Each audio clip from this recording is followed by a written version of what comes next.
नमस्ते friends, welcome to Assam again.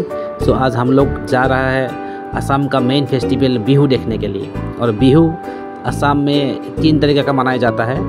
एक है कोंगाली बिहू, जिसमें कुछ नहीं होता है, सिर्फ कोंगाली बिहू क्योंकि खेत से जुड़ा हुआ है, खेत का खर लेने से पहले वो मनाया जाता है। उसके बाद भोगाली बिहू, खेत का काम पूरा करके उसके बाद लोग एंजॉय करता है। उसके बाद रोंगाली बिहू और बोहाग बिहू, खेत शुरू करने से पहले ही ये बिहू में थोड़ा डांस वांस करके लोग, बूढ़ा डेका बूढ़ी सब लोग एंजॉय करता है। चलिए आज हम लोग यही बिहू देखने के लिए चलते हैं।